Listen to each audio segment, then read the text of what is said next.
Muy bien, son las 11:45 horas de Lima. Vamos a retomar nuestra dinámica de la sesión de hoy y vamos a empezar esta sección con una ronda de comentarios de parte de los coordinadores académicos. Como ustedes saben, nuestro equipo de coordinación está compuesto por cuatro colegas que compartimos la coordinación.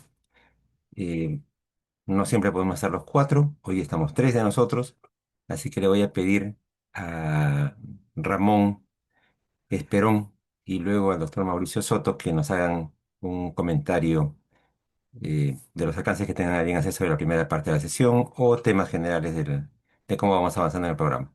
Ramón, por favor. Hola, muy buenos días a todos, queridos líderes. Un sábado en medio de la temporada de las fiestas decembrinas, pero creo que de mucho aprendizaje para todos. Quiero hacer un comentario respecto de las tres ponencias de hoy en la mañana, muy buenas, como bien han dicho el doctor Pedro, un orgullo para nosotros que los tres son egresados de este programa y esperamos que el día de mañana ustedes también puedan ser parte de los profesores y staff de este programa porque es necesario irlo renovando y irlo enriqueciendo con nuevos valores, como pudieron ver hoy por la mañana con nuestros tres extraordinarios ponentes. Solo quería hacer un comentario muy breve respecto al futuro. Se habla mucho del futuro y la pregunta siempre es, ¿qué es el futuro? ¿Cuándo es el futuro? ¿No? Digo, si nos vamos a la Real Academia Española, preguntamos qué es el futuro, pues nos va a dar una definición de que es todo el tiempo próximo, ¿no? Pero ¿cuánto tiempo? ¿No? Esa es la pregunta clave cuando uno va a diseñar un currículum, que yo creo que es el punto en el que estamos todos siempre, ¿no? ¿Cuánto tiempo debo o sea, cuando hablamos de ese perfil de egreso, que los tres hablaron del perfil de egreso, de diferentes visiones, cómo componerlo, unos construían el perfil y hacían, decía Marcela, ¿no? Y lo hicimos en reversa, ¿no? O sea, ¿a dónde queremos llegar primero y luego cómo construimos el camino al que queremos llegar? Bueno, el currículum en espiral que presentó de los anillos, ¿no? Es el currículum en espiral.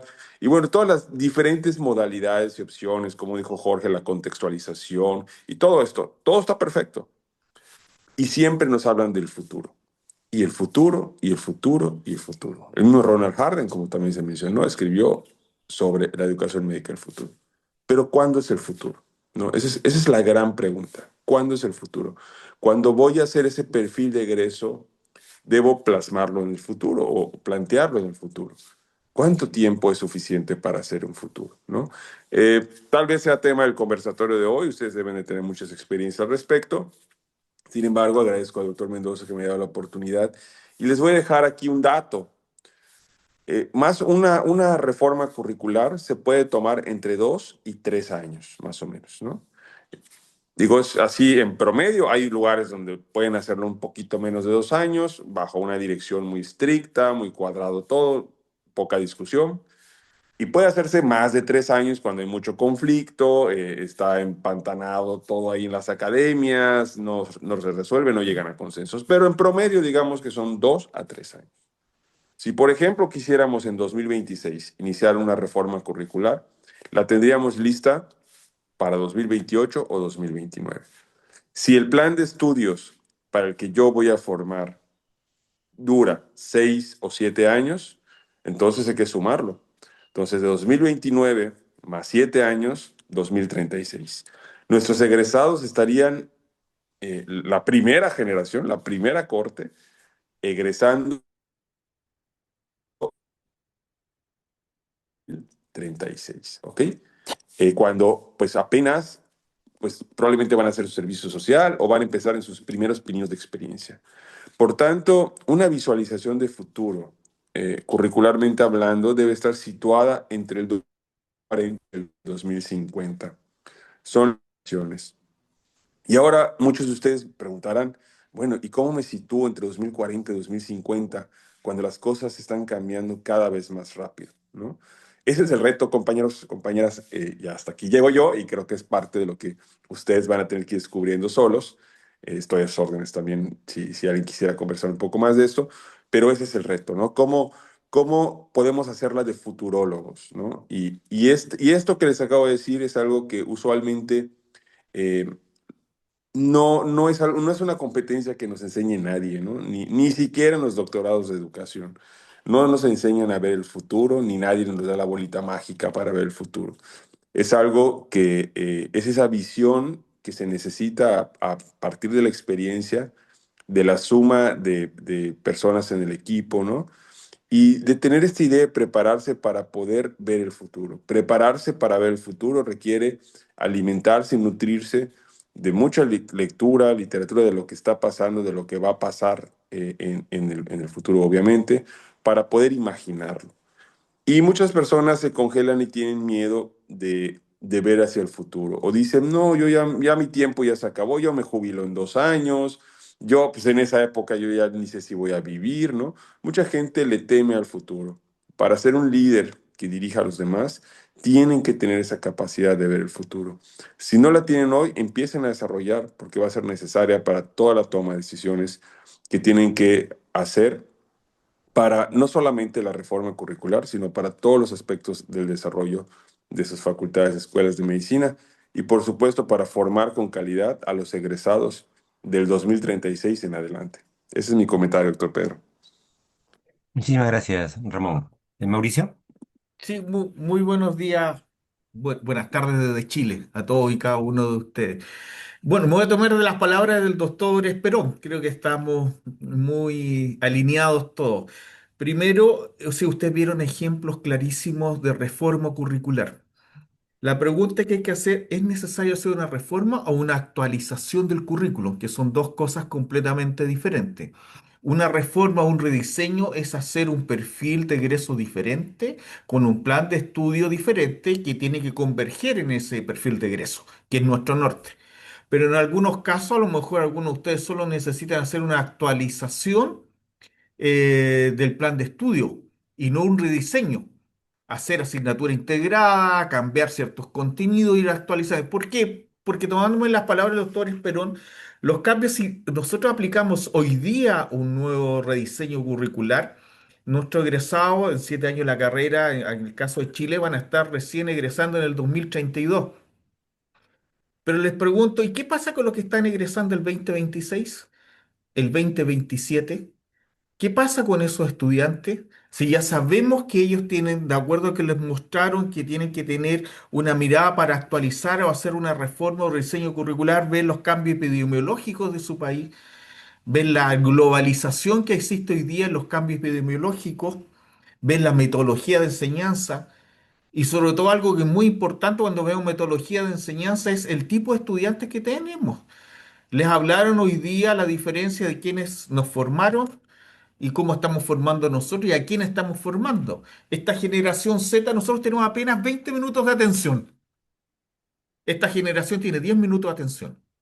Y lo invito a que ustedes observen que cuando den las clases magistrales, que hablamos mucho del modelo centrado en el estudiante, pero aún tenemos modelos centrados en el docente. O sea, aún tenemos gente que está haciendo clases magistrales, conferencias, cátedras, exposiciones, lo que el nombre que ustedes desean llevarle a su país. Y les invito a que mientras estén haciendo eso, vean a sus estudiantes qué pasa después de los 10 minutos. Están todos viendo los celulares, porque ya perdieron su capacidad de observación. Entonces, cuando hablamos de reforma, también pensamos en actualización.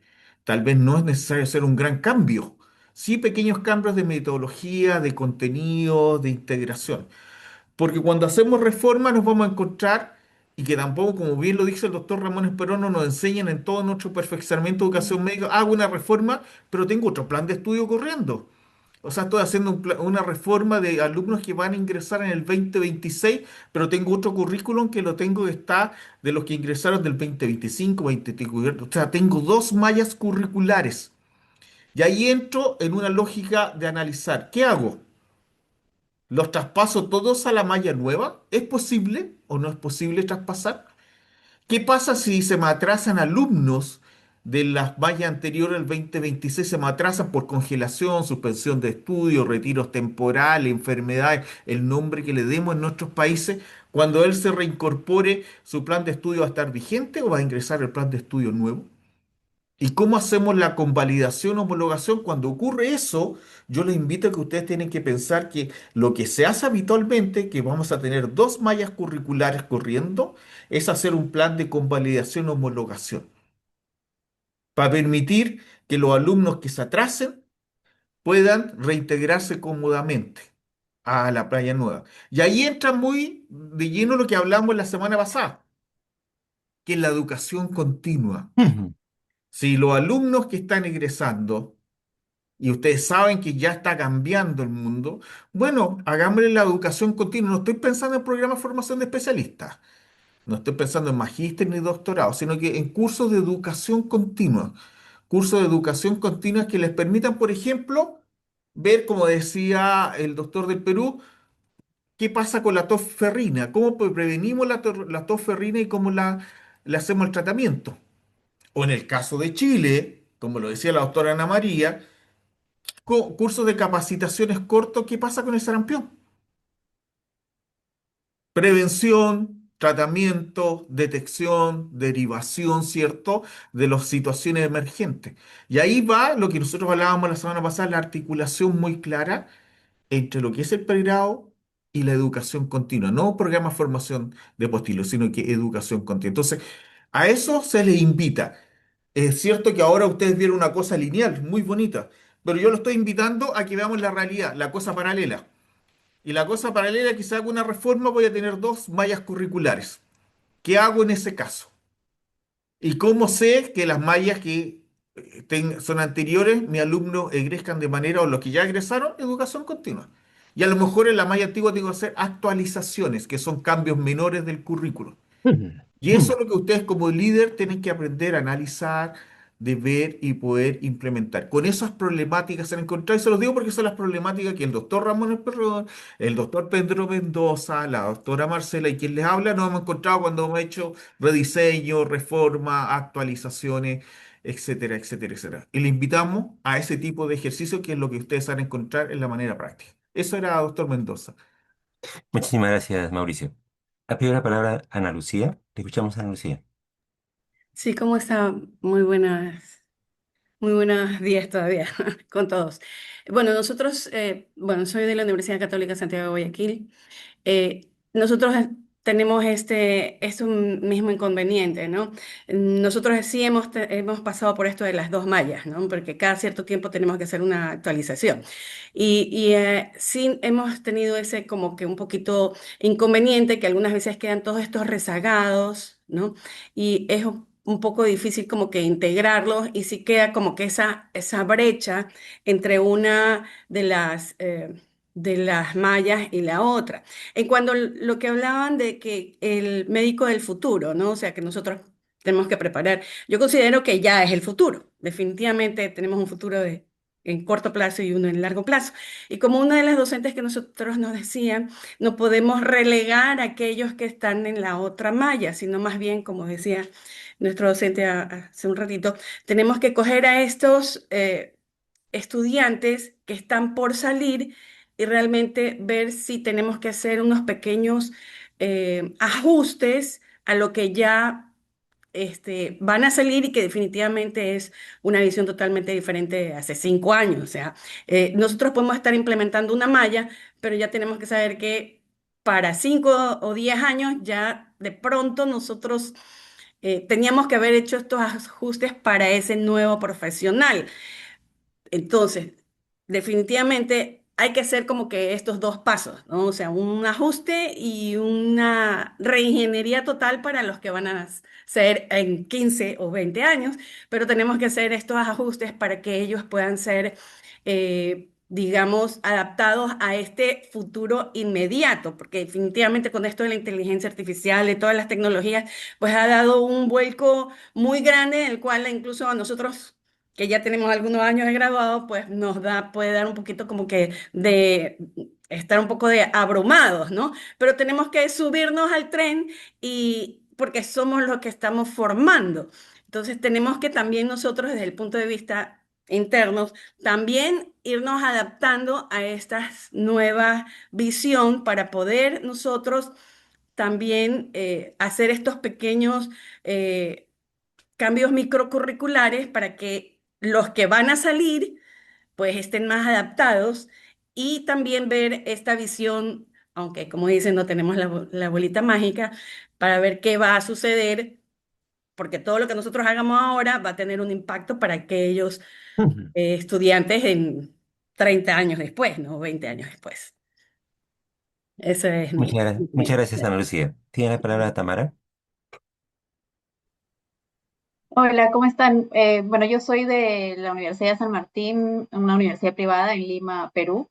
Y bueno, efectivamente nosotros hace unos años, justo pre-pandemia, evaluamos hacer un cambio curricular muy grande con las asignaturas integradas por aparatos y sistemas, pero en toda esta evaluación que hicimos mirando de currículos de todos lados, decidimos no hacer esa integración tan grande con cursos tan diferentes, porque nuestra realidad es que somos una universidad muy grande, tenemos sedes hospitalarias en todo Lima, internado incluso fuera de la ciudad. Entonces era esa capacitación tan intensa que necesitábamos con nuestros docentes, era muy difícil, muy compleja. Y la verdad es que felizmente no lo hicimos porque encima llegó pandemia 3 meses después de que íbamos a hacer este cambio curricular. Pero lo que sí hicimos es algo parecido a lo que estaban comentando ustedes, ¿no? Una actualización curricular con integraciones, la verdad es que yo no los conocía en ese nombre, en ese momento, horizontales y verticales bastantes, eh, acceso temprano a las prácticas con pacientes, no en hospitales, sino en diferentes lugares, no solamente a nivel de atención primaria, sino en otros lugares donde podíamos ver comunidad, con validaciones muy fuertes entre cosas que se llamaban distinto y que quizás no era fácil verlo, pero nos ayudaban a que estos chicos que desaprueban o que dejan de estudiar por condiciones económicas o por cualquier otra cosa, por pandemia, nos pasó mucho que dejaron de estudiar. Felizmente habíamos hecho esas integraciones con validaciones factibles. Eh, Además, luego de pandemia, este cambio que tuvimos que integrar también un bloque propedéutico inicial en el primer semestre. Entonces, nuestro fin iba a ser disminuir un poco los semestres de la carrera para que no sea tan larga, pero finalmente no pudimos disminuir, sino que tuvimos que aumentar un semestre propedéutico y lo que íbamos a supuestamente recortar quedó del mismo tamaño porque los chicos llegan con muy, muy mala base ahora. Así que, bueno, más o menos me da mucha tranquilidad escuchar lo que nos dice el doctor Mauricio Soto, que no es tan realmente necesario hacer un cambio curricular tan grande, pero sí incorporar todas estas cosas a lo largo de toda la carrera. Y eso también nos hizo posible que nosotros pudiéramos hacer el cambio curricular en dos momentos, ¿no? Sí tenemos dos mallas al mismo tiempo, pero hacemos el cambio al inicio de ciencias básicas y también hacemos el cambio al inicio del área clínica. Entonces, podemos tener no nueva currícula en 7 años, sino en 3, porque lo implementamos en dos momentos claves. Nuestros alumnos tienen que haber aprobado todo básicas para entrar a clínica, entonces podemos implementarlo en esos dos momentos. Eh, y bueno, esa es la experiencia y gracias al doctor Soto que me da la tranquilidad que estamos haciendo las cosas, no necesariamente con un cambio tan grande, pero bien. Muchas gracias, Tamara. ¿Tiene la palabra Felipe? Sí. em, bueno, cuando uno establece ciertos planes formativos o tiene la intención, ¿cierto?, de ir haciendo ajustes curriculares, etcétera, uno de los puntos de partida siempre es la pesquisa de las necesidades formativas del estudiantado. Y esas necesidades formativas, luego de detectarse, vienen a ajustar el currículum o en algunas circunstancias a innovarlo, que son estos cambios profundos. Pero esas necesidades formativas son las que uno detecta en el hoy. Y luego de pesquisarlas se establecen cambios que ocurren mañana. Entonces, o desde mi perspectiva, cuando uno lidera probablemente un programa formativo de pre o de posgrado, una de las cosas que tenemos que considerar es que siempre vamos a ir un poco atrás, porque finalmente el futuro nunca llega. Entonces es un poco complejo imaginarnos cuál va a ser el médico del futuro, y probablemente eso más que por la necesidad formativa percibida actual, tiene que ver con cómo proyectamos que van a ser las necesidades formativas más adelante. Y probablemente las necesidades formativas en un plan de estudios de salud tienen que ver con hacia dónde transita la sociedad actual o las comunidades actuales. Donde, claro, hay probablemente mayor consideración de las enfermedades que aparecen por migraciones, por los cambios climáticos, etcétera. Eh, y esa reflexión es un poco desilusionadora desde cierta manera, porque en el fondo estamos trabajando para ir resolviendo un problema ahora, que sabemos que vamos a tenerlo después, pero cuando ya lo implementemos probablemente vamos a tener necesidad de actualización propiamente tal. Entonces, finalmente es un continuo que no acaba, y no va a acabar, pero lo importante es ir respondiendo como a esas necesidades sociales o comunitarias que pueden ir apareciendo, con el objetivo de que efectivamente los egresados puedan ir dando cuenta de la necesidad que existe en ese minuto. Por ejemplo, nosotros en la Universidad de Chile estamos en medio de un proceso de ajuste del currículum que fue innovado hace más o menos 8 años, y durante el proceso de ajuste del currículum, ¿cierto? Que era ir adecuando ciertas necesidades formativas percibidas, eh, nos hemos ido dando cuenta que una de las necesidades más importantes en Chile es el acceso a la atención de salud. Y por lo tanto, algo a considerar desde el punto de vista institucional es, ¿será mejor entonces que la carrera dure 7 o dure 6? Y cómo uno reorganiza esto con el objetivo de que la población tenga mejor acceso, ¿cierto? Entonces, una de las reflexiones que apareció en el grupo de ajuste del currículum es si esto lo podemos enseñar en menos tiempo, porque hay una necesidad, que una institución pública debe cumplir. En este caso, ¿cierto? Garantizar el acceso universal a la atención de salud. Muchas gracias, Ferido, por la reflexión. Continúa, Carla. Sí, muy buenos días a todos. Muchísimas gracias. Primero que nada, felicitar al equipo organizador porque hoy ha sido una mañana muy enriquecedora. La verdad que tengo muchas ideas anotadas por todos lados y voy a comenzar primero por lo más importante que creo que es lo que se ha comentado del plan de estudios. A mí en lo personal ya me tocó también la transición del plan anterior con un nuevo plan, tener las dos generaciones, del nuevo plan no tener egresados y cómo evaluamos lo que estamos haciendo. Entonces se vuelve todavía un reto mayor. Para el equipo de profesores que, por ejemplo, está en los planes y los diseños curriculares, al equipo de profesores que está en el comité de acreditación, pero bueno, de lo que me he llevado hoy, creo que los planes de estudios igual coincido con muchos de los profesores que me han antecedido y de los ponentes, no requieren esos cambios curriculares radicales.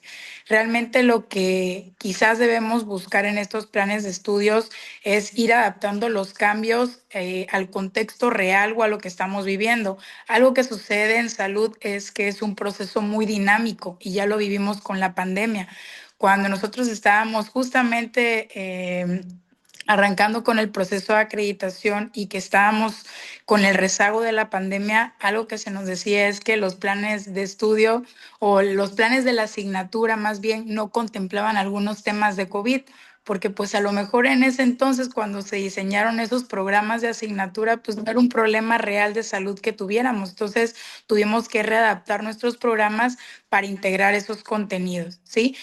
No cambios curriculares radicales, sino cambios que vayan de la mano con el contexto real.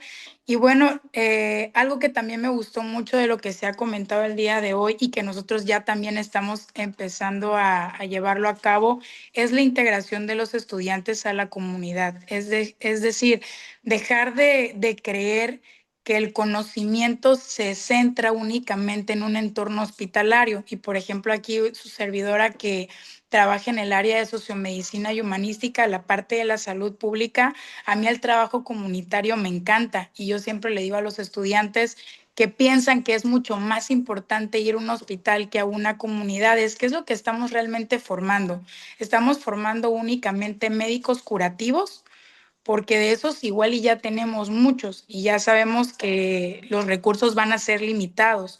o estamos formando realmente médicos que de alguna manera vayan más a la parte de la prevención, de la promoción, que realmente impulsen los estilos de vida saludable para que entonces si estamos formando médicos para mantener la salud, porque ya vimos que la expectativa de vida aumentó y vamos a vivir mucho más años y se comentó al inicio de la sesión, ¿qué es lo que estamos buscando? Únicamente prolongar la vida o prolongar la vida con calidad de vida.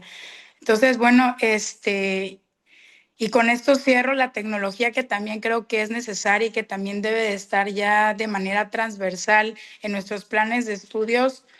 Sí creo que la tecnología y la inteligencia artificial llegó para quedarse y debemos de integrarla, pero sí me gustaría comentar que debemos de ser muy cuidadosos y muy éticos con ese uso de tecnología y de la IA para no retroceder a una medicina que a lo mejor no sea humanizada y que realmente vaya más hacia la parte de la tecnología. Lo digo porque también me toca trabajar en la parte clínica y veo que muchas veces los estudiantes se desesperan y se quieren ir ya a la parte paraclínica y se les olvida que en el interrogatorio va más del 70% a lo mejor del diagnóstico de un paciente, que sabemos hacia dónde debemos de dirigir una exploración física y entonces y cuáles son los paraclínicos que a lo mejor ya debemos de seleccionar para poder ponerle, les digo yo, un nombre y apellido a una enfermedad. Entonces, sí me parece perfecto lo del uso de la tecnología, pero no dejar a un lado esa parte de una medicina que también sea humana, ética y responsable. Muchas gracias, doctor. A usted, Carla, muchísimas gracias por los aportes. Alfonso. Muchas gracias y buen día para todos. Mi comentario más que una reflexión es una pregunta y es una pregunta sincera que tengo. Eh, ¿Qué hacemos cuando la resistencia a la reestructuración curricular viene de arriba, no de abajo? ¿A qué me refiero?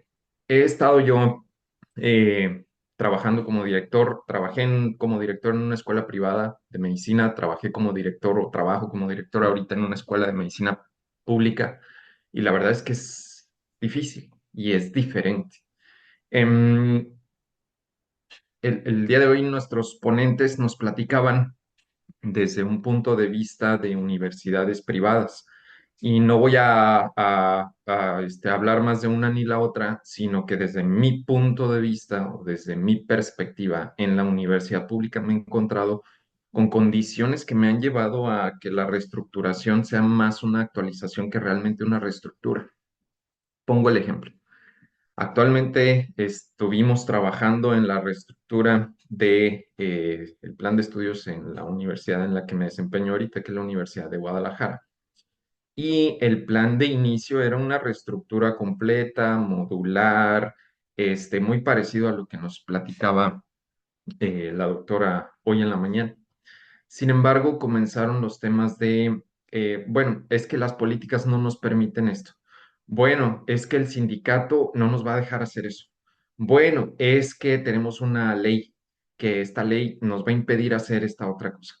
Y entonces nos decía la doctora en la mañana, trabajemos con lo que tenemos. Y claro, terminamos trabajando con lo que teníamos, pero trabajando con lo que teníamos realmente no hicimos una reestructura, hicimos una actualización. Y entonces, ¿cómo es que nosotros llevamos estas necesidades hacia arriba? ¿Cómo impactamos hacia arriba para que de verdad el cambio se pueda generar, para que de verdad la reestructura se pueda realizar? Porque de repente nos quedamos ya sin herramientas y terminamos haciendo lo mismo, nada más una actualización de lo mismo. Lo lanzo como pregunta por si alguien se ha encontrado en la misma situación en la que me encontré o me encuentro yo al momento, si ha resuelto de alguna manera, qué opinión me pueden brindar hacia esto o qué comentario, porque de verdad es que de repente sí fue un poco frustrante el hecho de tener una visión muy grande de inicio y terminar con una actualización que la verdad siento que da mucho que desear. Gracias. Muchas gracias a ti, Alfonso, por plantear un tema así tan sentido para ti y creo que para muchos de nosotros en mesa. Estoy seguro que en alguno de los comentarios va a salir nuevamente. Yo también estoy anotando mis comentarios para la parte de cierre y voy a tocar ese punto. Y continúa con el uso de la palabra Luis Alberto. Muchas gracias, doctor. Bueno, en este espacio de compartir, un poco creo que el tema también va por la historia de nuestras facultades de medicina. Seguramente la doctora Milagrito Sánchez, también integrante de nuestra facultad, eh, recordará y tendrá muy presente las características con las cuales fue creada nuestra Facultad de Medicina de la Universidad Nacional de Piura. 1978, Alma Ata, la doctrina de APS. 1979, se da la creación de la Facultad de Medicina de la Universidad Nacional de Piura. El 82, primer examen para la primera promoción de ingreso. 1983, se inicia las clases del primer ciclo de la primera promoción. Digo esto porque fue bajo la concepción de la atención primaria de la salud que se crea el programa de medicina humana de la Universidad Nacional de Piura, con unas características de una malla curricular de 6 años que se ha mantenido hasta la fecha. 5 años académicos más un año de internado, 12 meses de internado. Las primeras promociones hicimos 2 meses adicionales al internado, o sea, hicimos 14 meses porque 2 meses hicimos en un área rural. Luego viene el SERUM en el Perú, ¿no? El Servicio Rural Urbano Marginal, pero ya con título y colegiado. Entonces, la Facultad de Medicina de la Universidad Nacional de Piura ha mantenido estos 6 años. Ahora solo son 6 años. Sin embargo, han habido modificaciones. He tenido hasta este momento acceso a documentos que en mi función de apoyo y seguimiento al egresado estoy recopilando para poder entender todos estos procesos de, más que de reforma, como se ha dicho, de actualización, modificación de las metodologías y pensando en el contexto y la realidad de la globalización a la cual también está sujeta nuestro país. Entonces, yo quisiera nuevamente traer a la reflexión las características del estudiante. Efectivamente, somos del norte del país, de provincias, de muchos colegios públicos, ahora hay más privados también, pero que tenemos una diversidad de, vamos a decir así, de perfil del ingresante. Y durante la carrera hay que tenerlo en cuenta.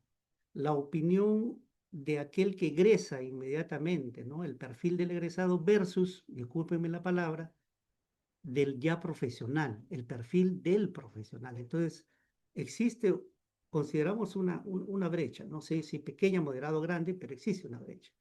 Entonces, yo lo que quiero también aportar es que en la actualidad estábamos conversando con algunos colegas directivos del colegio médico, que en este caso la academia, la Facultad de Medicina de la universidad, conjuntamente con el colegio médico y el Ministerio de Salud, ente rector, por lo menos estos tres actores pudieran fortalecer la educación médica continua. Se da en nuestro país, pero no se da en forma integrada, no se da en forma coordinada. Y en base a la autonomía de cada uno de estos tres organismos, fragmentamos esta educación médica continua. O lo hacemos colegio médico universidad, o lo hacemos universidad, Ministerio de Salud u otra entidad, pero básicamente con el Ministerio de Salud, pero no vemos una integración para el fortalecimiento de la educación médica continua que nos permitiría efectivamente también tener una mirada del perfil del profesional que requiere la realidad sociosanitaria de nuestro país y específicamente de nuestras regiones. Ya hemos mencionado algo de ello. Y para terminar, ¿Cuándo se producen estas repensar de nuestra malla curricular, de nuestra currícula, de nuestro plan de estudio? Por lo menos en la experiencia que tenemos, alguien más seguramente va a aportar de esto, cuando se vino la obligación de licenciamiento en nuestro país, recordarán, era obligatorio. Entonces había que hacer ciertas modificaciones, había que cumplir ciertos estándares. Hoy estamos en el momento o en la moda de la acreditación nacional y algunos hasta internacional. Entonces, nuevamente, por la acreditación, no digo que es el único factor, pero por la acreditación, en el caso de nosotros, por ejemplo, se nos ha invitado a participar para poder evaluar cómo están la malla curricular, el plan curricular, el currículo de las 5 escuelas que tiene nuestra Facultad de Ciencias de la Salud en la Universidad Nacional de Piura. Inclusive estamos tratando de ver qué cursos son y deben ser similares entre las 5 escuelas de medicina, enfermería, obstetricia, odontología y psicología, ¿no? Tenía oportunidad de participar en una reunión convocada por nuestro decano, donde vimos y estuvimos pensando en que puede hacerse transversal algunos cursos de salud pública, por ejemplo, que podrían ser una buena oportunidad para esto que se viene preguntando, la interrelación en el trabajo interdisciplinario, interprofesional, desde la formación del profesional y no cuando ya seamos profesionales y estemos en la vida profesional comunitaria hospitalaria. Muchas gracias y excelentes presentaciones el día de hoy. Yo creo que nos vamos más que satisfechos, muy satisfechos de haber participado hoy día. Muchas gracias. Muchas gracias a usted, Luis Alberto. Continúa el uso de la palabra Mauro. Sí, gracias, doctor Pedro. Yo quería plantear una pregunta que justamente la estoy haciendo en base a lo que he escuchado a mis colegas que me han antecedido en el uso de la palabra, ¿no? Eh, Quizá con la experiencia que usted tiene, doctor Pedro, en San Marcos, eh, yo también estoy trabajando en una universidad nacional, una escuela estatal. eh, ¿Hasta qué punto es posible, ¿no? Poder incorporar, ¿no? Todos esos cambios, ¿no? Esas modificaciones, esas actualizaciones que veo que se están realizando en universidades privadas, ¿no? En el contexto de una universidad o de una escuela como la mía, que es de Tumbes, nacional, estatal, ¿no? Es posible, hay mucha diferencia en los diseños curriculares que tiene una escuela de medicina humana, en el caso nuestro, privada de Lima, versus una escuela de medicina nacional, estatal, como es la nuestra, donde trabajamos en Tumbes, o va a ser difícil lograr esa integración, esa incorporación de todos esos cambios que yo veo que sí se están realizando con mucho éxito en universidades privadas como la que escuchamos nuestra docente de Chile hace unos momentos, ¿no? Y en el caso nuestro, en la realidad nuestra, ¿no? En el caso de Perú, hay mucha diferencia entre los diseños curriculares de una escuela de medicina privada versus una nacional, o si es posible no tener un solo diseño curricular que pueda implementarse sin tener en cuenta esta diferencia, ¿no? Que existe a veces por el tema económico, ¿no? Entre una escuela nacional y una escuela privada. Esa pregunta yo quería plantear, doctor Pedro. Muchas gracias. Gracias a ti, Mauro, por la bonita pregunta también. Seguimos haciendo ahí nuestra compilación de intervenciones, reflexiones y preguntas. Gracias. Y continúa en el uso de la palabra Laura. Hola, muy buenos días y me uno a las palabras de agradecimiento. Creo que la sesión de hoy fue muy ilustrativa pues me da esperanza de que vamos a aprender mucho porque si ellos fueron estudiantes y tienen ese nivel, pues vamos progresando. Quería, pues de pronto, la verdad, mi aporte va muy desde la universidad privada, pensando en la angustia del profe Alfonso. Eh, Voy a hacer un comentario odiosísimo. En algún momento tenía yo la misma crisis y el profe me dijo, ah, pues el que no se quiera subir se echa. Pues obviamente esas son palabras mayores. Yo siento que una cosa que a nosotros nos ha funcionado sin decir que hacemos las cosas bien, yo siento que nos falta muchísimo, es como ir sembrando de a gotica, ir sembrando de a poquito, ir como cogiendo esos dos o tres que vayan subiéndose al bus y como que a fuerza de que las cosas se van cambiando, eso ayuda a que vaya generándose un poco el cambio. Lo digo porque en conversaciones que hemos tenido con la universidad privada, pública de la zona de Bucaramanga, ese fue una estrategia que les funcionó a ellos y nosotros también nos ha funcionado como esa metodología. Me alegra escuchar que todos estamos compartiendo los mismos dolores en términos de cómo hacemos los cambios, cómo hacemos los ajustes, cómo hacemos las transformaciones. Y quería aprovechar para hacer una disertación un poco echando globos, como atendiendo la invitación, y es qué debemos tener en el plan de estudios. Y yo creo que el punto clave aquí está en el concepto de la competencia.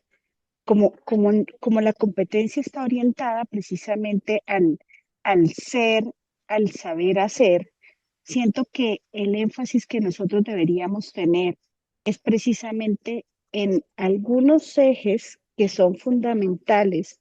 Voy a decir algo, en el proceso de inflamación. Si el estudiante tiene claro cómo es el proceso de inflamación, unido a herramientas éticas, a herramientas de humanismo, habilidades de comunicación y a un ejercicio, creo yo que es importantísimo, de estar en aprendizaje constante. No importa la enfermedad a la que se enfrente, no importa la enfermedad que esté en ese momento con alta prevalencia, el estudiante tendrá la forma de coger esos conocimientos y hacer dentro de su ejercicio un aprendizaje y una formación continua. Sí siento yo que el deber ser de nosotros es como de esos valores fundamentales críticos, de esos conocimientos como nucleares básicos. No me atrevo en este momento a decir cuáles sí, cuáles no, pero más allá que del contenido es de la competencia del autoaprendizaje, la competencia de esos valores básicos claves, por ejemplo, el razonamiento clínico.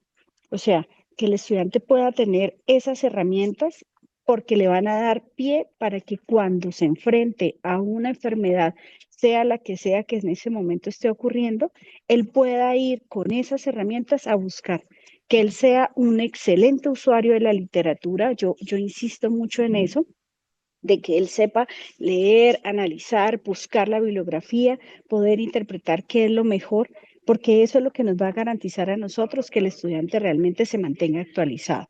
Y obviamente, creo que de la sesión anterior a mí me quedó muy remarcado, ellos son como nuestros hijos. Y uno al egresado no lo puede simplemente como soltar, sino también seguirle ayudando en ese ejercicio de mejora continua, como lo decían varios de los colegas, en ese ejercicio de fortalecimiento de pasó la enfermedad, pero es que yo ya sé que él puede entenderla porque tiene unas cosas bases. No sé, aquí pensando en voz alta. Gracias, doctor. Claro, me gusta las gracias, Laura. Damos el uso de la palabra ahora a Milagritos.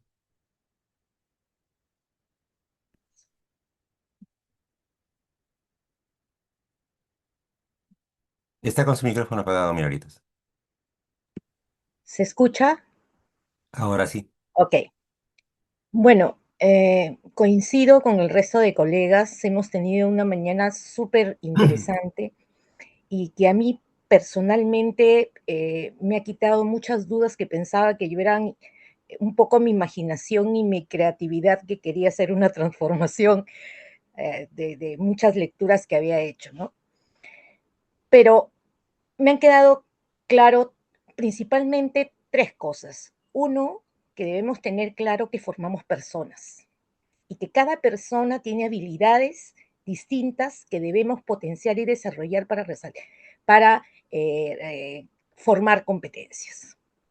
Segundo, que necesitamos formar docentes de ciencias de la salud, ¿no? El hecho de que uno tenga la carrera en medicina donde no nos dan competencias docentes dentro de la currícula, no nos preparan en pedagogía, nos hace excelentes profesionales a veces, pero no nos hace buenos docentes a veces en el aula universitaria.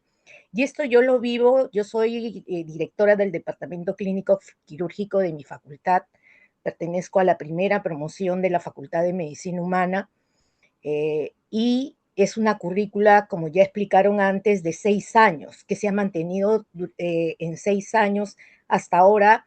Hay un grupo que quiere aumentar los años. Bueno, yo realmente no estoy muy de acuerdo con eso, porque creo que deben incrementarse. Se ¿Te ha muteó, apagado su doctora. micrófono, Miguelitos? Estamos enfrentando una generación distinta con desarrollo de plasticidades neurológicas distintas. Por lo tanto, nuestras metodologías de enseñanza deben cambiar. Ahora, lo que nos tenemos que preguntar adicionalmente, ¿cuáles son las competencias que necesitamos para el siglo XXI? Dentro de ellos tenemos que introducir la alfabetización digital, la IA, que yo he comenzado a estudiar bastante IA y es una herramienta que puede ser utilizada, disminuye tiempo y nos puede generar habilidades.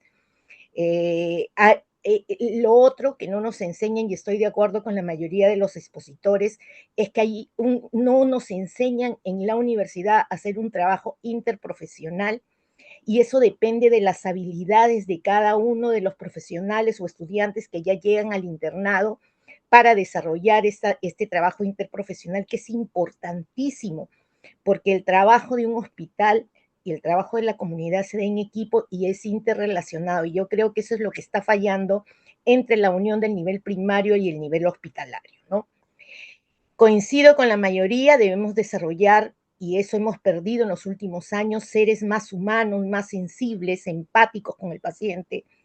La ética debe ser algo vertical, que incluso no busquemos recomendación para entrar a enseñar, sino que seleccionemos a las personas no por afinidad, sino por competencias para formar profesionales de futuro. Debe haber resiliencia y eso lo adquirimos a través de los planes curriculares. Luego tenemos que priorizar contenidos relevantes, hay que eliminar microcontenidos obsoletos y una cosa también importante que he entendido, espero haber entendido bien de todo lo que he escuchado en la mañana, es la necesidad de que el perfil de egreso debe corresponder no solo a las necesidades globales, nacionales e internacionales, sino también a las necesidades del futuro inmediato o mediato que podamos tener. Una cosa que me parece contradictoria, porque se hablaba en la primera conferencia de que es cierto, ha cambiado el perfil epidemiológico, tenemos diferencias epidemiológicas entre países desarrollados y subdesarrollados con respecto a que los subdesarrollados enfrentan las infecciosas, pero también enfrentan las crónicas y degenerativas que nos están destruyendo prácticamente el sistema hospitalario, que va a ser imposible sostener en el tiempo, y las desarrolladas que enfrentan las crónicas y degenerativas con mucho más impacto, ¿no? Esto ha llevado definitivamente al desarrollo de la industria farmacéutica en medicamentos y a reconocer, por ejemplo, la obesidad como una enfermedad nueva en el sistema que no era reconocida antes, ¿no? Y que realmente es la causa de varias enfermedades crónicas. Entonces, en ese sentido, para ir aterrizando, a mí me preocupa la sobreespecialización. Si buscamos un médico que tenga integralidad, un médico que tenga la capacidad de ver al ser humano en el aspecto físico, espiritual, cómo se siente en sus emociones y lograr no solamente calmar el dolor, sino la fragilidad que tiene un paciente cuando entra a un establecimiento, cuando pierde el estado de salud, cómo lograr en un currículum de pregrado, cómo lograr eh, englobar todas esas necesidades que tiene ahora la población con respecto a su estado de salud, ¿no? Entonces, eso yo creo que es una parte importante, ¿no? Debemos también buscar el aprendizaje clínico a través de un currículo integrado. Yo estoy a favor de que se debe desarrollar en los primeros años muchísimo las habilidades blandas que no hemos llevado. Debemos desarrollar liderazgo, trabajo en equipo, empatía, toma de decisiones, porque tomar decisiones desde el punto de vista administrativo, cuando uno lo lleva en maestría de gerencia o salud pública, es lo mismo que tomar decisiones en la parte clínica, porque se toma decisiones en base a datos obtenidos, en este caso de la historia clínica. Yo creo también que es un gran reto que definitivamente estamos afrontando un cambio trascendental en la educación médica y que ese reto debe ser acompañado por información e investigación adecuada para ir aprendiendo y desaprendiendo en el camino. De verdad que mi agradecimiento muchísimo a las opiniones de todos, porque me permite mejor ampliar un poco y no sentirme una isla o pensar que estoy yo desenfocada de la realidad. Muchísimas gracias. No sé las gracias, Milagritos. Tiene la palabra ahora Iris. Muchas gracias. Bueno, me parece una sesión muy enriquecedora. De verdad, me emociona porque justo me gustaría compartirles que a partir de enero en mi institución estaremos iniciando un nuevo plan de estudios que fue resultado pues de muchos años de trabajo, o bueno, de algunos años de trabajo en la reestructuración curricular, pues viendo hacia todo esto que estamos revisando hoy, innovación educativa, este, pues una integración, ¿no? Un médico mucho más integral. Em, a pesar de ello, a pesar de esta emoción, pues siempre vienen estos miedos, ¿no? Este temor de, bueno, ¿funcionará, no funcionará? Fue un proceso complejo. Sobre todo, decidimos poner mucho interés en evaluar el desempeño del estudiante a lo largo de la carrera. Y, por ejemplo, hemos identificado pues dos puntos esenciales dentro de este desarrollo del plan de estudios de medicina, este nuevo plan de estudios, y evaluamos el cumplimiento del perfil de egreso como un hito inicial y un hito final, y nos costó alrededor de un año llegar a cómo se iba a evaluar este hito inicial y este hito final en un trabajo académico y pedagógico muy complejo. Y esto me llama la atención en el contexto de híjole, de todo el trabajo que hay detrás y que debe haber en comunidad, ¿no? Y el día de hoy, pues abrimos un panorama a que no solo se trata de la comunidad en mi estado, en mi ciudad, sino a nivel internacional, a nivel de la región Latinoamérica, porque compartimos, pues, muchos dolores, ¿no? Y también en este tenor, dentro de este nuevo plan de estudios, planteamos la implementación de algo que se llama minors. Estos minors permiten a los estudiantes, pues, abrirse la oportunidad de ingresar al desarrollo de otras competencias como competencias digitales o en el ámbito de la administración o de la gestión pública o de la docencia. Entonces, no esperar a que el alumno termine médico cirujano para poder tener estas vertientes finales, ¿no? Eso ha sido un trabajo pues muy intenso, pero a pesar de todo ello, uno de los grandes retos importantes que encontramos y que pues seguramente compartiremos con algunas otras instituciones, al menos en México, es esta burocracia institucional para la implementación de innovación educativa, ¿no? Esta innovación educativa que también converge con la rigidez normativa de las instituciones que avalan los planes de estudio, ¿no? Nuestro plan de estudio estaba programado para iniciarse hace 2 años aproximadamente, ¿no? Y entonces entre las respuestas de una OTA favorable, actualización, etcétera, pues se ha retrasado 2 años y eso ha generado pues mucho más trabajo muy puntual renovar, en a lo mejor explicar a las instituciones que nos autorizan los planes estas áreas de innovación educativa de forma diferente. Creo que este es uno de los grandes retos, al menos en México, desconozco en otros países, sería bueno saberlo. Uno de los grandes retos que tenemos, esta rigidez normativa en la innovación, ¿no? A la innovación educativa. Entonces, creo que esto me llevo un gran aprendizaje y una gran sesión. Muchas gracias. A usted las gracias. Iris, vamos a cerrar la lista de participantes de esta tarde con 4 que están ya inscritos. Lamentablemente ya no vamos a poder recibir más por la hora. Eh, y los menciono para que ya están ya registrados: Alejandra, Diana, Gordon, no, Alejandra, no, perdón, Manuel, Alejandra, Diana y Gordon. Empezamos con Manuel. Lo escuchamos. Gracias, doctor Mendoza. Ya pensé que me iba a dejar otra vez en el estribo. Buenas tardes a todos. No, solamente un comentario. Yo la verdad que para mí ha sido muy provechosa la mañana de hoy. He aprendido mucho, no solamente de los expositores, sino también de las experiencias de mis diferentes compañeros. Pero viéndolo desde un contexto, quiero hacer un comentario, ¿no? Yo creo que todos estos cambios que son buenos, porque tienen mucho que ver con la evolución de la ciencia, tenemos que hacerlo de manera responsable. Y eso conlleva a empezar a no solamente desarrollar competencias, sino también en el área de investigación, investigación en educación superior, por ejemplo, en educación médica. Porque si bien es cierto, tenemos que hacer un diagnóstico, dónde estamos, cómo estamos haciendo las cosas, tener en cuenta también cuál es la visión, cuál es la misión de nuestras diferentes facultades, que no siempre son las mismas. Llegar a esos puntos va a requerir de una evolución, ¿no? Y siempre basándonos en evidencia, porque sería poco responsable aplicar una serie de innovaciones que finalmente no vayan a resultar. Entonces yo creo que en este proceso, porque así debe ser un proceso dinámico, tenemos que hacer una retroalimentación con lo que vayamos viendo en el camino.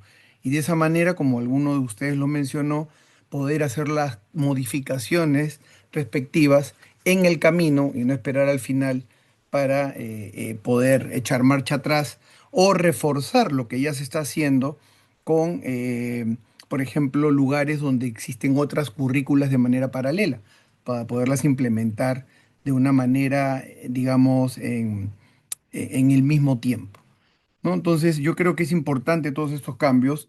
eh, Como dicen, no siempre hay que hacer cambios radicales, se pueden hacer actualizaciones, pero siempre con la responsabilidad del caso y incentivar, como les digo, el tema de la investigación en educación médica. Yo creo que esa evidencia que debemos hacer nosotros como facultades de medicina latinoamericanas es muy importante para enriquecer también nuestro bagaje. Muchas gracias. A usted las gracias, Manuel. Continúa Alejandra. Hola, buenas tardes.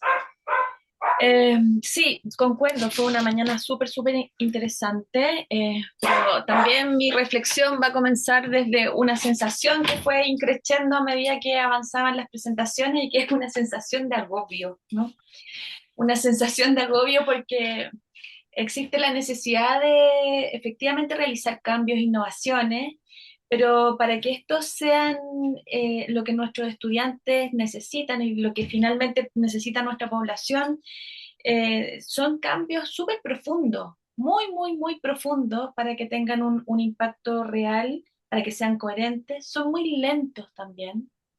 Y que depende de las voluntades, ¿no? Tal como decía Alfonso, por ahí no depende solo de las voluntades de quienes quieren realizar los cambios, sino que si no están facilitados por las autoridades, en realidad es muy difícil realizarlo. Y si no están facilitados por quienes ejecutan finalmente la docencia también.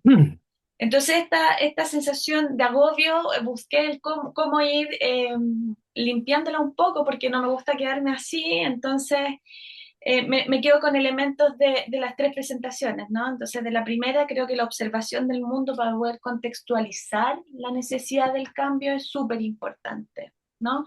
Y esto le da solidez y un fundamento teórico que es importante que exista cuando uno se plantea estos cambios, ¿no? De la segunda presentación me quedo con el trabajo en equipo, ¿no? El trabajo en equipo que permite involucrar a los distintos actores responsables del cambio y además un trabajo en equipo que debe ser muy reflexivo para que el cambio vaya avanzando y se concrete finalmente.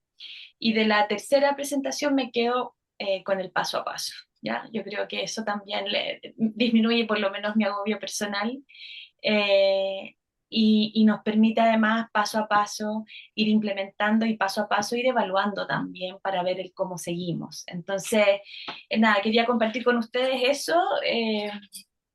Sin duda que las tres presentaciones nos dejan mucho, mucho más, pero son los elementos que yo rescaté así como a la primera vista para disminuir esta sensación y para no frenarme, ¿no? Con esta sensación de agobio, sino más bien cómo es que efectivamente sí se pueden ir implementando los cambios que necesita la población finalmente. Eso. Muchas gracias. Muchas gracias. Gracias, Alejandra. Continúa Diana. Sí, hola. Pues yo quería compartir con ustedes mi agradecimiento al escucharlos a todos, cómo compartimos inquietudes y compartimos situaciones a pesar de estar en diferentes países. Nosotros nos encontramos, yo vivo en Mexicali, estoy en México, en el norte, y estamos en plena transición de un plan de estudios que no estaba actualizado desde el 2010 a un plan que llevamos ejecutando ya. Lo aprobaron en el 2024. Entonces estamos a plena transición con dos planes de estudios simultáneos en este momento y tratando de cuidar todos estos detalles que ustedes mismos mencionaban de ambos planes de estudio y cómo tratar de que, a pesar de que estamos trabajando de dos maneras diferentes, de que los muchachos egresen con las competencias necesarias. Y en este nuevo plan fue necesario redefinir las competencias, dárselas a conocer a la población universitaria, tanto a los estudiantes como a los maestros, y tratar de buscar este equilibrio entre la innovación, la actualización, el contenido académico, las habilidades y fortalezas del desarrollo humano de cada uno de los egresados, como de la vida de los estudiantes. Y esto fue un reto, ¿no? Un reto muy grande porque hicimos un ejercicio, por ejemplo, en donde tras compactar las asignaturas había diferencias de opinión porque cada docente que participó sentía que su asignatura era mucho más importante, que necesitaba más horas y nosotros les hablábamos de esta tendencia a compactar y a seleccionar el material. Y por otra parte, cuando sacamos ya un primer boceto de este plan de estudios nuevos, eh, y sacamos el número de horas que los muchachos tenían que invertir en su día, le faltaban horas al día. Entonces nosotros nos dimos cuenta que encontrar este equilibrio también para generar seres humanos equilibrados, generar seres humanos que tuvieran la oportunidad de estudiar, pero también de vivir, de comer, de hacer ejercicio, de tener una vida equilibrada, era muy difícil, ¿no? Entonces, pues finalmente tuvimos este producto que fue el nuevo plan de estudios y que sigue, porque ahí no acaba, ¿no? Combatir la resistencia a este nuevo plan de estudio. Tuvimos docentes y tenemos docentes cada semestre conforme el plan va abrazando los semestres progresivamente. Tenemos docentes que se están yendo, docentes que tenían 20 años, 30 años en la institución, que no se quieren adaptar y están optando por irse y decirnos, pues ya la universidad no habla mi idioma, ¿no? Y se van, lo cual para mis jefes ha sido motivo de sentimientos encontrados. Yo he platicado francamente con ellos y les he dicho, espero que cuando nosotros estemos rebasados por las tendencias nuevas, sepamos también reconocerlo oportunamente e irnos. O sea, irse no es malo, ¿no? Cuando tú reconoces que esto ya no va a tu velocidad, ¿no? Y para ello hemos hecho estrategias que apenas estamos ejecutando como evaluaciones intermedias, ECOES intermedios, le llamamos de medio trayecto, para saber cómo ha sido el impacto o cómo va siendo este impacto y no esperarnos al egreso de la generación para poderlo evaluar. Para esto también hemos iniciado un departamento de investigación educativa que francamente también tenemos en pañales, pero para eso estamos aquí, para seguir tomando ideas de cómo crecer esta investigación educativa.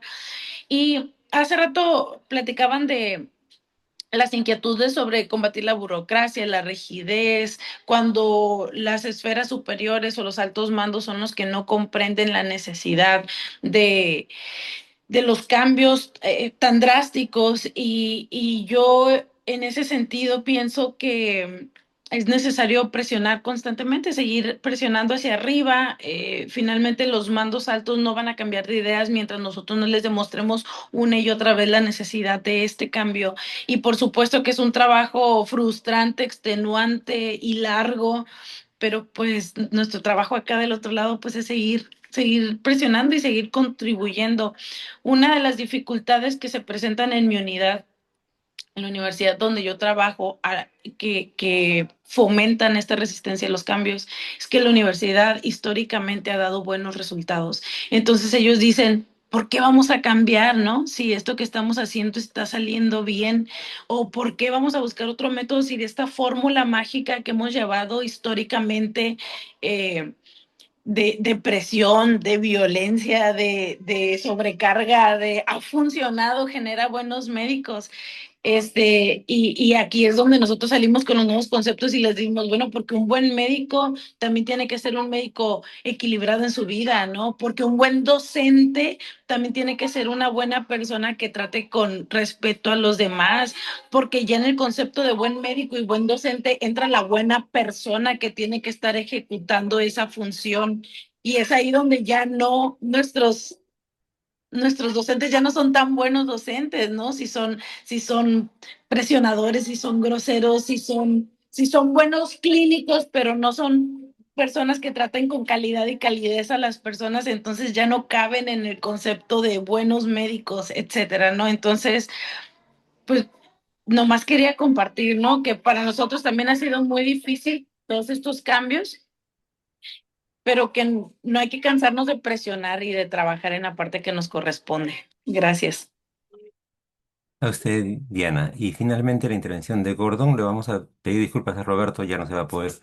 Será para la siguiente sesión de conversatorio. Hoy día terminamos con la intervención de Gordon, perdón. Gordon tiene la palabra. Gracias, doctor. Pero pues yo también me uno al agradecimiento y la felicitación para los ponentes del día de hoy. La verdad es que fue una sesión muy enriquecedora. Me entusiasma mucho y me alienta mucho al darme cuenta que compartimos, a pesar de estar en diferentes, inclusive países y diferentes circunstancias, en universidades públicas o privadas, pues compartimos tanto problemas como deficiencias, pero también compartimos las ganas de mejorar y de fomentar una mejor educación médica. Me llama mucho atención lo que decía ahorita Diana de cómo la resistencia al cambio a veces viene de profesores que dicen, es que yo siempre he sido así. Y al menos acá en México se escucha mucho de que, no, es que cuando yo era residente, cuando era estudiante, eran mejores porque estaban así. Y yo siempre he pensado que no es cierto, porque generación tras generación siguen saliendo algunos destacados. Entonces, pero el que algo haya resultado bien, eso no quiere decir que no se pueda mejorar. Actualmente sabemos la importancia de la salud mental. Entonces, si un estudiante no está bien desde el punto de vista mental, pues no va a dar el 100%, no va a adquirir las competencias que deseamos. Por otro lado, hablando un poquito de la resistencia a estos cambios, en la Universidad de Monterrey también estamos en un cambio de programa. Tenemos prácticamente la mitad de la carrera está con un plan y la mitad está con otro, y ya estamos planeando el siguiente plan. Entonces, porque pues a fin de cuentas esto es así, esto es cambiante. Y también hemos enfrentado resistencia de algunos profesores porque no quieren cambiar, sobre todo lo que no quieren es cambiar la forma habitual de evaluación. O sea, muchos preferirían hacer una evaluación en lápiz y papel, pero viendo referencias actuales, pues sobre todo en semestres más avanzados, ya no es tan adecuado, porque lo que se prioriza es el razonamiento clínico, la integración del conocimiento previo, la solución de problemas, de análisis de casos clínicos. Entonces, una cosa que en la universidad se acaba de hacer, tiene un par de semestres, es, ya teníamos las materias separadas en academias, pero lo que se hizo fue identificar profesores líderes de cada materia para designarlos como líderes de academia. Entonces, y se establecieron coordinadores de generales de academias. Entonces se va haciendo como un puente donde nos vamos auxiliando. Entonces el coordinador va con el líder de la academia y sabes qué, mira, queremos hacer esto, pásaselo a otros profesores, perméalo con ellos, toma en cuenta sus opiniones. Eso nos ha funcionado mucho, el que los profesores opinan, a ver, mira, queremos hacer estos cambios, pero no tiene que ser exactamente igual con todos. Queremos que estos cambios los adaptes a la academia de pediatría, a la academia de cirugía. Entonces, queremos que evalúes competencias, pero queremos que nos demuestres cómo estás evaluando. Y a lo mejor, evidentemente, no te puedo decir que lo hagas como medicina interna porque lo tuyo es diferente, pero entonces tomar la opinión, designar a un líder, eso ha hecho que se facilite un poco, digo, hay resistencia todavía, pero que se facilite un poco estos cambios. Esa era mi participación y reiterar el agradecimiento y la verdad es que también en lo que he ido contestando la bitácora, la verdad es que me emociona un poco porque creo que el trabajo que estamos haciendo no se va a quedar como en otros cursos, que bueno, pues es un proyecto que es algo que estamos haciendo y que eventualmente vamos a poder aplicar en nuestras universidades y creo que va a impactar de manera positiva a nuestros estudiantes. Gracias. A usted las gracias, Gordon. Bueno, y qué bueno que mencionas de la bitácora, porque empalma preciso con lo que yo pensaba comentar. Y mi comentario va a ser, digamos, académico-administrativo, es el rol que me ha tocado el día de hoy. Em, entonces, primero mis comentarios administrativos, para después cerrar con los académicos. Em, Quiero decirles que estamos preocupados con el equipo de coordinación porque la bitácora no se está cumpliendo adecuadamente. Y como se ha mencionado ya, esta es una herramienta muy importante, muy trascendente, porque lo que queremos con el programa no es solamente la participación en las sesiones y los comentarios importantes y valiosos y las reflexiones que se van dando, sino que el proceso formativo se vea reflejado en un cambio concreto en su respectiva facultad, escuela, departamento, en el espacio de alcance de decisión que tengan. No es tan, digamos, trascendente para ello que la propuesta que se está trabajando sea para toda la facultad, o para la escuela, sino que sea una propuesta concreta, viable, a la cual se le pueda hacer seguimiento y tengamos la oportunidad, como se ha mostrado ahora en las sesiones de los alumni también, de las alumni, docentes alumni, en que vayamos siendo capaces de hacer el monitoreo de eso. Y decir, miren, el proyecto que preparamos en el programa en el año 2025, miren, al año 2026, ¿no? Ya va tomando cuerpo, ya está en este estado, y al 2027, sabiendo que no son cambios inmediatos, que muchos de ellos toman tiempo, pero que, como dicen los sabios chinos, todo gran camino empieza con un pequeño paso, si no, nunca se llega a hacer realidad. Entonces los instamos, los exhortamos a que se pongan al día con las bitácoras, las lleven adelante, las hagan suyas y las vayan perfeccionando a medida que pasa cada sesión. También es importante para este proceso su presencia lo más interactiva posible. Eso se refleja, por ejemplo, en el tema de las cámaras. Yo puse un pequeño mensaje después de la primera conferencia de que habían 8 solamente con cámaras prendidas. Después de la segunda subieron a 13. Y dije, bueno, si esta es una tendencia, entonces después de la tercera ya van a ser 20. Pero una vez más, siempre hay frustraciones, porque parece que 13 es una especie de número cabalístico. Entonces, cuando ya se está prendiendo la cámara 14, alguien apaga la suya, y entonces hay un número que se sigue, ahorita mismo hay 13. O sea, se van apareciendo, se van recambiando, no sé si se comunican, oye, voy a apagar, prende tú, no sé, pero el asunto es que más o menos se mantiene ahí. Y eso quisiéramos que sea, digamos, del total, ¿no? No de 2 tercios, sino de los 3 tercios. Así que los invitamos nuevamente a que, por favor, busquen el fondo de pantalla más bonito que tengan y vean a su cámara.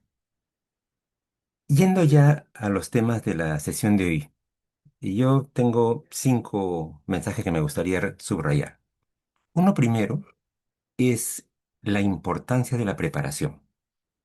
Como se ha mencionado, un cambio significativo no es un cambio que surge de un momento a otro, o de repente hacemos el taller del fin de semana y nos encerramos. Yo soy enemigo de esas cosas, pero dicen, no, mire que nos encerramos viernes, sábado y domingo en un hotel muy bonito y ahí llamamos a todos, pensamos, tomamos acuerdos y ya está.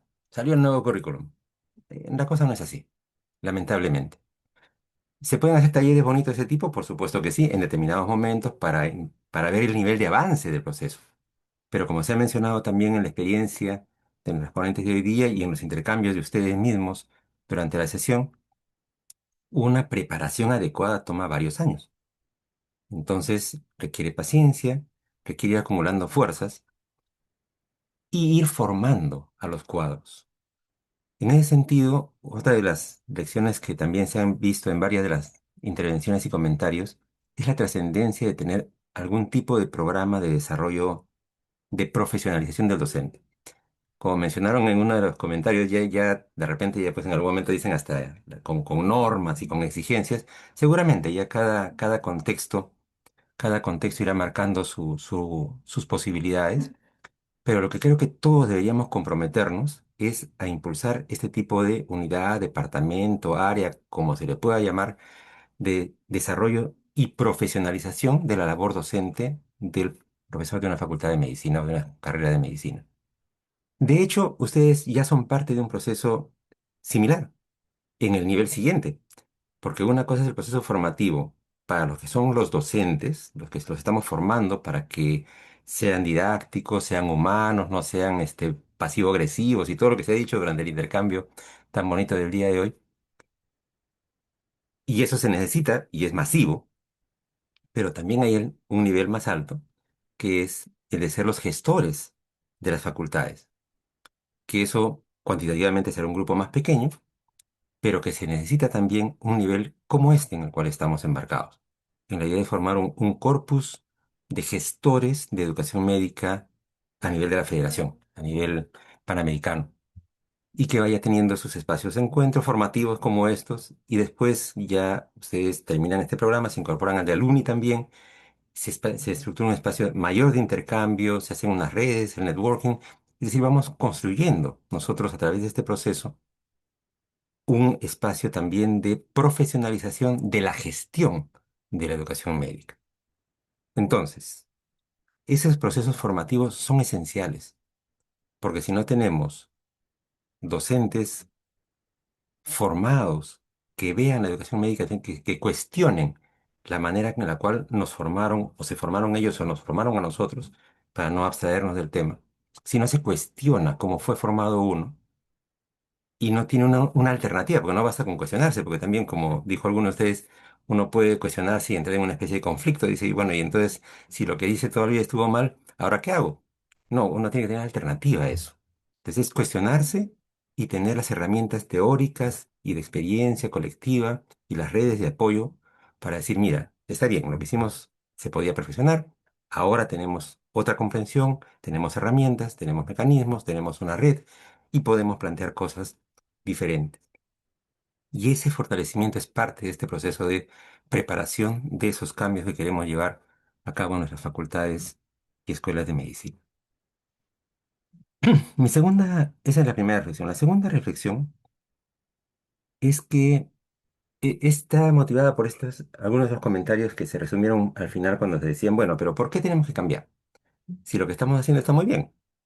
Total, los médicos que producimos son excelentes médicos, salen muy bien en el ranking nacional, salen bien en los exámenes, están perfectos. ¿Por qué cambiarlo? Mm, Y yo les voy a decir sobre ese tema solamente un datito, que es el siguiente. Mm, a ver, yo por formación soy planificador. El año 93 salió una publicación que quizá no todos recuerden, pero ahorita la van a identificar, que fue la publicación que hizo, digamos, el nacimiento, la partida de nacimiento de un indicador que ahora todos usamos, que son los DALIs, o por muchos traducidos como AVISA.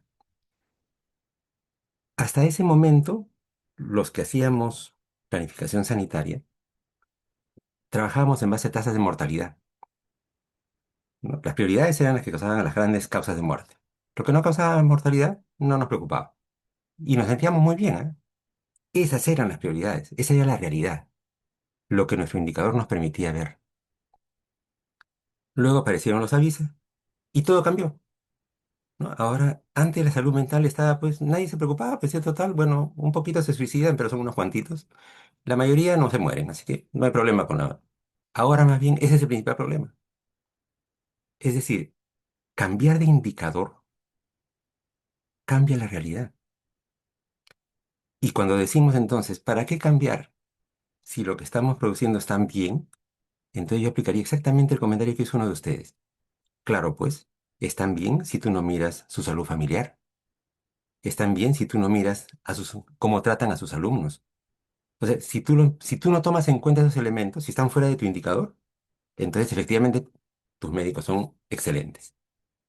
Pero si tú comprendes que eso no es estar bien, que tener colegas que se suicidan, colegas que tienen burnout en un porcentaje mucho más alto que en otras profesiones, cuando deberíamos, según lo que manejamos como concepto, ser los expertos principales en cuidar la salud, si tenemos profesionales, colegas nuestros que no cuidan su propia salud, entonces algo no está bien. No se puede decir que eso esté bien. Quizá estuvo bien cuando no se tomaba conciencia de eso, pero ya tomado conciencia, entonces tenemos que recalibrar y tenemos que decir, no, el perfil del médico que yo quiero es diferente. Quiero un médico que sea humano, quiero un médico que sea ético, un médico que se cuide a sí mismo, un médico que tenga vida familiar, que sea un buen ciudadano, una buena persona y que además sea excelente cuando esté con sus pacientes en el consultorio o en el quirófano o en donde le toque. Entonces, es esa nueva conceptualización la que nos lleva a pensar si ese es el perfil de egreso que yo quiero, entonces algo diferente tengo que hacer. Y ahí sí ya no funciona el tema de, bueno, entonces sigamos haciendo porque salen bien en los exámenes y consiguen trabajo. Tercera reflexión. Mm, un teórico de la gestión del siglo XX, ya fallecido, es Peter Drucker. Peter Drucker tuvo una frase contundente que a mí me encanta para situaciones como las que hemos visto hoy día. Es muy sencilla. Dice así, cuando... No, no, en buena idea, él la dice en inglés y como mi inglés es tan malo no la voy a intentar repetir. Pero traducida literal, significaría, se diría así. La cultura se almuerza la estrategia con zapatos y todo, ¿no? Culture eats strategy, takes strategy for breakfast. Esa era la frase de Drucker. ¿Qué significa esto? Que las estrategias, los planes estratégicos, todas esas programaciones hermosas que a veces hacemos y en las cuales enmarcamos nuestros cambios curriculares, son nada si no las contextualizamos a la cultura del lugar donde las estamos tratando de aplicar. Porque si la estrategia y la cultura chocan, la cultura se la almuerza con zapatos y todo. La liquida. ¿Y eso a qué nos lleva? A que las propuestas de cambio que hagamos, primero tienen que estar bien contextualizadas. Tenemos que entender bien cómo funciona la cultura nacional. No es lo mismo entonces traer experiencias de otras partes que pueden haber funcionado bien allá, pero en la nuestra no funciona. Es otra cultura. Y no solamente cultura nacional, es también el tipo de cultura institucional. Y ahí toco lo que mencionaban de, bueno, ¿y qué pasa si yo estoy en una entidad pública, en una entidad privada? Sí, pues funcionan diferentes, son culturas diferentes. Y fíjense que hablo de culturas, no de personas diferentes, porque se ve mucho, yo lo veo mucho en Perú, al colega que trabaja en dos universidades, una pública y una privada, y se comporta de forma completamente diferente.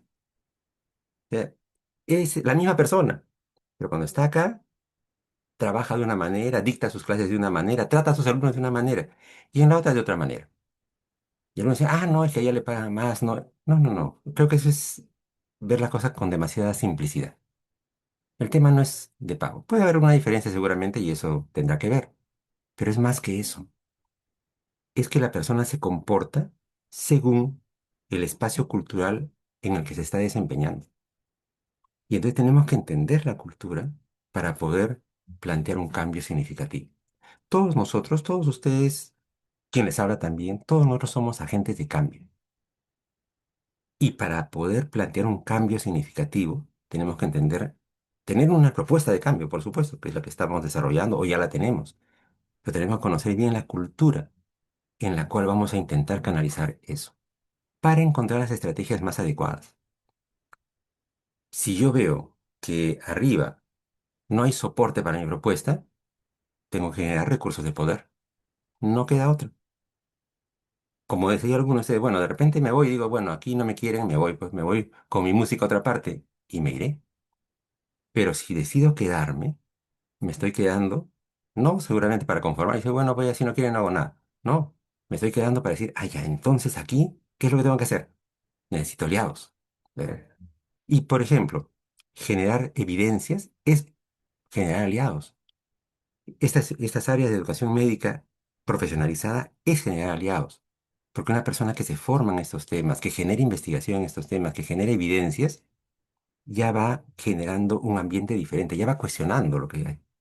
Y ese cuestionamiento va buscando una base de alianzas, de poder para poder llevar a cabo un cambio, que es el cambio que uno considera el adecuado, el necesario. Y mi última reflexión es de Gandhi. Hoy día he venido así cargado de referencias, que dijo, sé tú el cambio que deseas ver en el mundo. Y yo no puedo decirle a los alumnos, jóvenes, ustedes deben ser médicos humanos, tienen que ser empáticos. Si yo no soy empático con ellos. Ese discurso de yo soy pasivo-agresivo y les pido que sean empáticos, eso pues es el peor contrasentido que puede haber, ¿no? Les estoy, como dicen, estoy borrando con el codo lo que escribí con la mano. Así no funciona. Porque en la contradicción entre el acto y la palabra, gana el acto. O sea, el alumno va a decir, sí, pues, o sea, el profesor dirá lo que quiera, pero lo que yo estoy absorbiendo es la forma como él actúa, él o ella actúa. Entonces, si uno quiere generar una nueva cohorte, promociones, generaciones de médicos empáticos, hay que ser empático con ellos. Y tenemos que formar a nuestros docentes para que sean empáticos, porque tampoco ellos lo son de manera automática, ellos lo formaron diferente.